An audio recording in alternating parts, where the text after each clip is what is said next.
Asal-usul Desa Bedulan berawal dari hutan rimba yang dibuka untuk tempat persinggahan pasukan Kerajaan Demak. Namun, kemudian berubah menjadi pedukuhan atau perkampungan.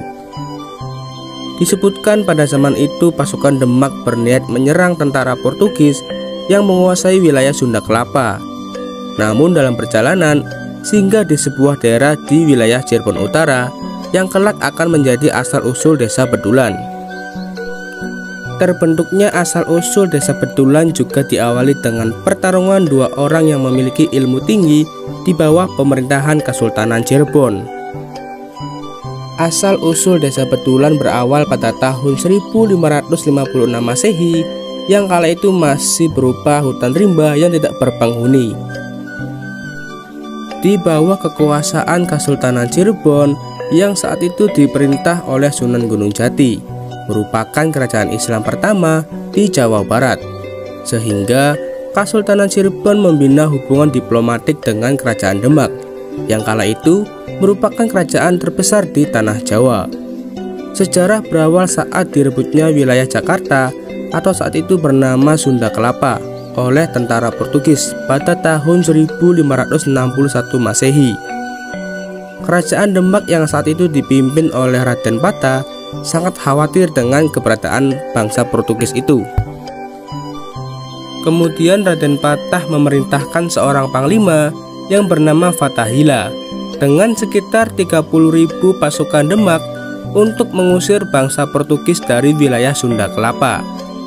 Mendengar rencana tersebut, pihak Kesultanan Cirebon menawarkan bantuan kepada pihak Kerajaan Demak berupa tempat persinggahan, karena Kesultanan Cirebon juga menilai keberadaan bangsa Portugis ini juga bisa mengancam wilayah Cirebon.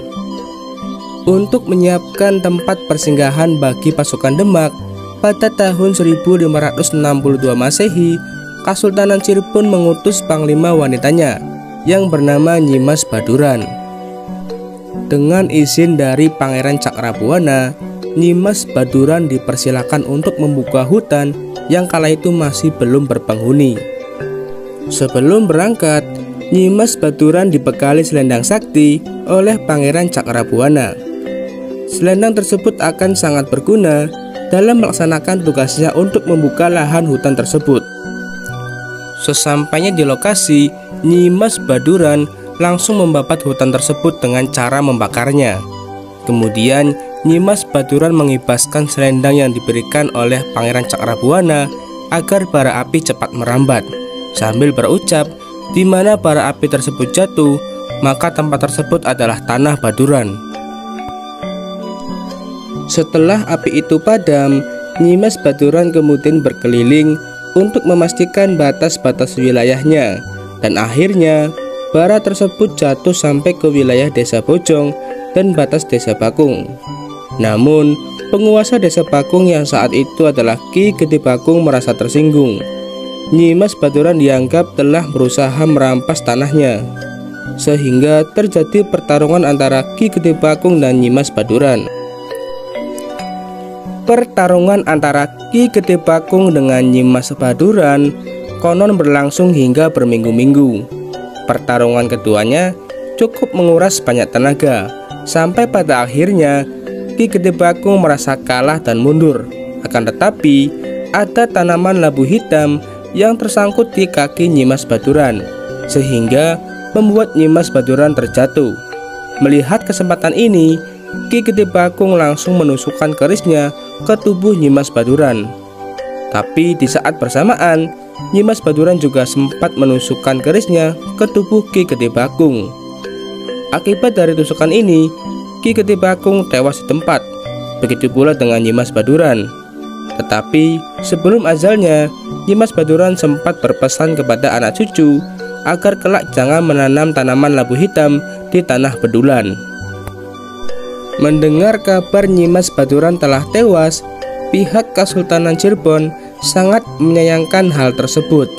Kemudian diutuslah putri dari Nyimas Baduran yang bernama Nyimas Palung Ayu didampingi Pangeran Jaya Lelana untuk menguburkan Nyimas Baduran secara layak. tugas untuk menyiapkan tempat persinggahan bagi pasukan Demak sekarang digantikan oleh mereka berdua. Setelah selesai, Nyimas Pulung Ayu memutuskan untuk tinggal di daerah Baduran untuk meneruskan dan merawat kuburan dari sang ibu. Pada tahun 1563 Masehi, datanglah tentara Demak yang dipimpin oleh Fathahillah melakukan penyerangan terhadap Portugis di Sunda Kelapa yang saat itu sudah berubah nama menjadi Republik Batavia.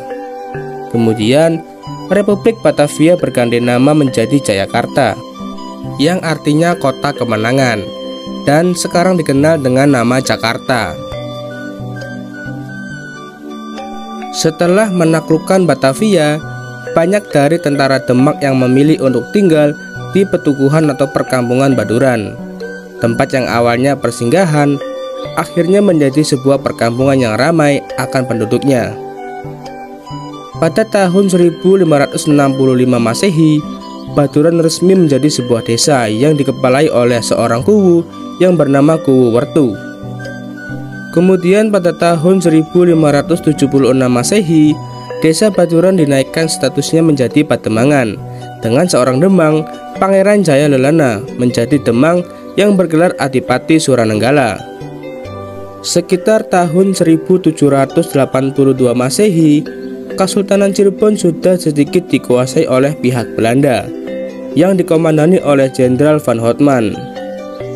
Jenderal Van Hotman kemudian memerintahkan agar Pademangan Baduran dihilangkan dan diambil alih kekuasaannya oleh Residen Cirebon yang bermarkas di Kerucuk sekarang.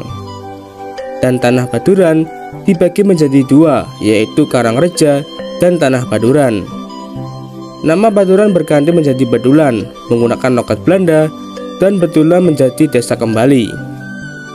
Kemudian pada tahun 1952 Masehi atau setelah Indonesia merdeka, Bedulan dipecah menjadi dua bagian, yaitu Desa Suranenggala Lor dan juga Desa Suranenggala Kidul. Kemudian pada tahun 1982 Masehi, Bedulan kembali dipecah lagi menjadi 4 bagian, yaitu Suranenggala Lor, Suranenggala Kidul, Suranenggala Kulon, dan Suranenggala. Menurut Peraturan Daerah Nomor 1702/12 Tahun 2006, Suranenggala dijadikan nama kecamatan secara resmi. Dan itulah asal-usul dan sejarah Desa Bedulan atau Desa Suranenggala. Semoga video ini bermanfaat dan bisa menambah wawasan bagi kita semua.